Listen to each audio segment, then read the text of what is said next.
Bismillahirrahmanirrahim. Assalamualaikum warahmatullahi wabarakatuh. Di sini saya akan menjelaskan tentang proses transformasi, transduksi, dan konjugasi pada bakteri. Nah, sebelum itu perkenalkan saya Rizky Lutfianti dari kelas Biologi C dengan NIM 60300121026. Langsung saja, di sini saya akan menjelaskan. Pertama, kita harus paham terlebih dahulu apa itu tentang transformasi. Nah, transformasi itu adalah proses transfer DNA dengan mengambil DNA asing dari lingkungannya. Jadi, DNA yang ditransferkan ke bakteri tersebut itu berasal dari lingkungan itu sendiri. Di sini dapat dilihat prosesnya pada gambar. Di sini ada DNA transfer atau DNA donor yang terdapat dua untai ganda atau untai atau double helix. Nah, di sini nanti dua untai ganda ini akan didegradasi. Oke, dapat dilihat ya, yang lebih ini akan ini gambar yang contohnya.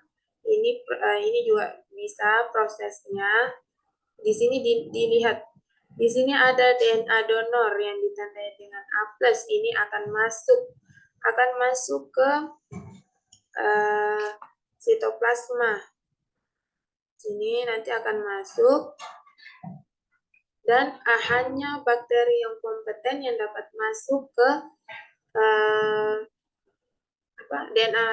bakteri kompeten yang dapat masuk DNA-nya. Jadi kalau tidak kompeten atau tidak dapat mengekspresikan DNA-nya, maka dia tidak dapat menerima. Jadi hanya bakteri-bakteri tertentu saja yang dapat menerima ya. Terus di sini unting ganda ini akan masuk ke bakteri kompeten, terus akan didegradasi menjadi DNA tunggal atau single helix. Ini dilihat ya, di sini ada deoksiribonuklease.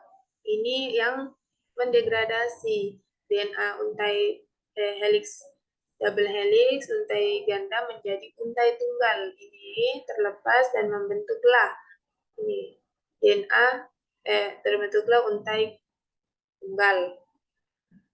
Di sini untai tunggal akan single strands DNA ini akan menempel pada untai tunggal sehingga tidak terbentuknya hirubin.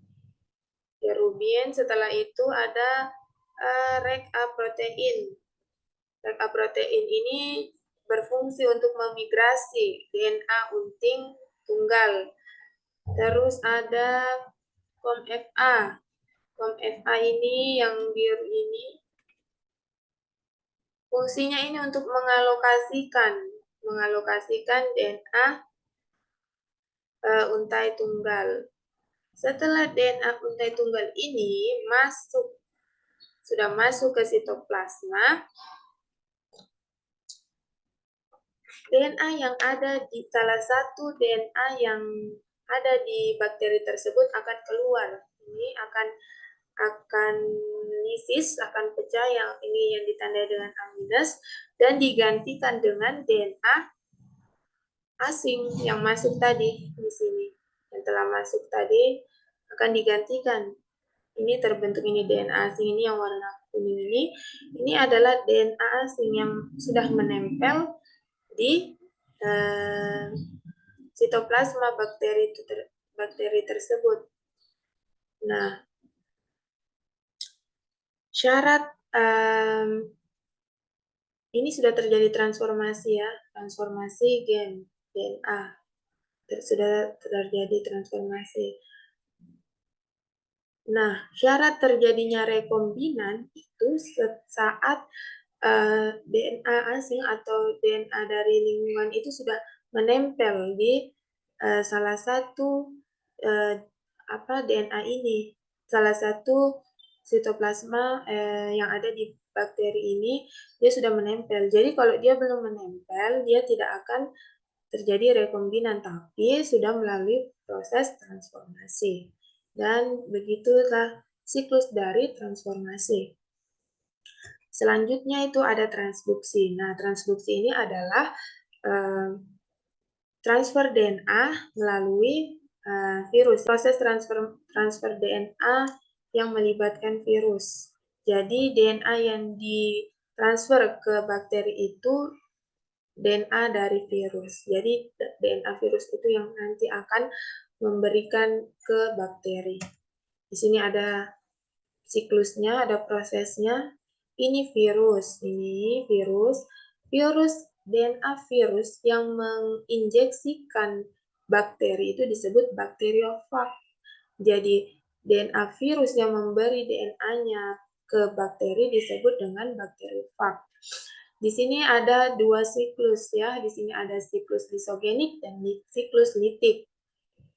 Kalau siklus lisogenik, DNA yang terekspresikan ini DNA virus yang ada di bakteri ini akan terus terekspresikan. Jadi akan terus ada DNA virus di dalam bakteri itu. Kalau siklus litik, dia tidak dia itu akan lisis, akan pecah. Ada proses lisis di litik, di siklus litik itu. Nah, kita lihat ya, di sini ada virus menginjeksikan DNA-nya, ini yang warna pink, ini akan mentransfer DNA-nya ke bakteri. Nah, di sini langsung apabila DNA virus ini masuk langsung ke bakteri, di sini akan masuk, virus itu akan masuk di sitoplasmanya bakteri. Ini terjadi heteroduplex ya, terjadi masuk langsung ke sitoplasma, menempel langsung ke bakteri. Jadi terbentuklah DNA virus itu yang menempel yang akan menempel ke bakteri. Jadi nanti yang terekspresikan itu ada DNA virus di dalamnya. Jadi nggak hanya DNA bakteri aja, jadi ada DNA virus yang nanti terekspresikan, entah apa yang terjadi pada bakteri itu. Setiap pembelahan terjadi satu virus, satu bakteri, itu pasti ada materi genetik dari si virus karena dia tidak lisis materi genetiknya si virus, jadi akan tetap ada di situ DNA dari si virus. Lain halnya dengan siklus litik. Siklus litik ini ada proses pelisisan dan dia ini materi genetik si virus ini tidak langsung masuk ke bakteri. Di sini ada proses translasi transkripsi yang membentuk protein. Protein-protein tersebut akan membungkus. Nanti ini di sini akan membungkus materi genetik dari si virus.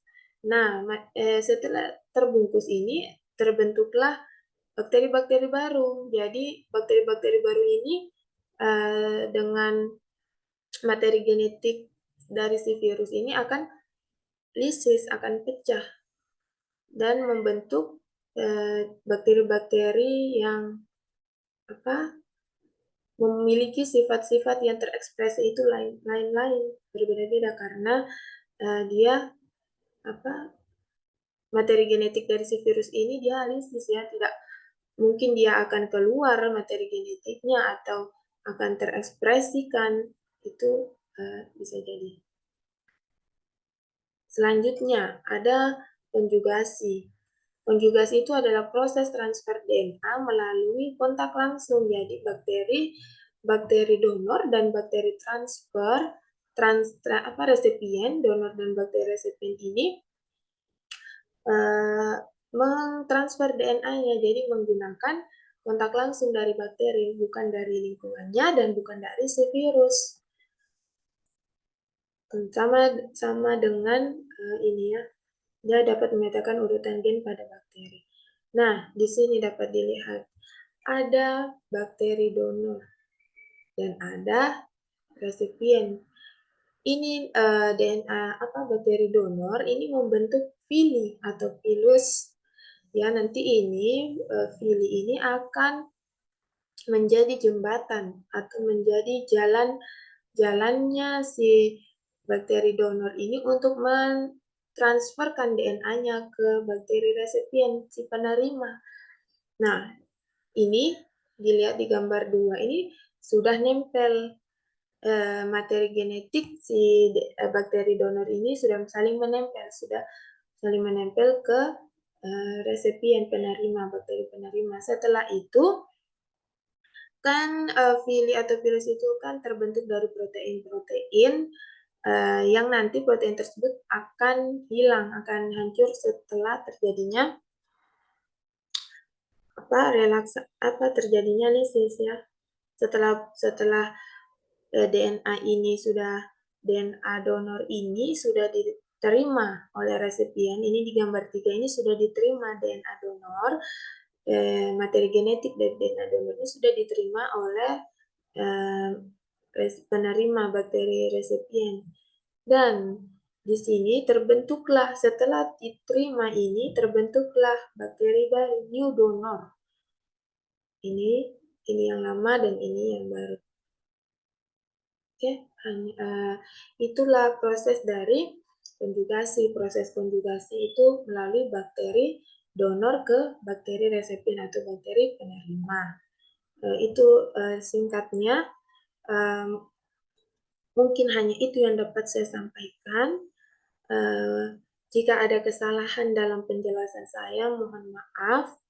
Karena manusia tidak luput dari kesalahan. Kurang dan lebihnya ya mohon dimaafkan. Saya akhiri dengan ucapan alhamdulillahirobbilalamin. Semoga ilmu ini dapat bermanfaat. Terima kasih. Wassalamualaikum warahmatullahi wabarakatuh.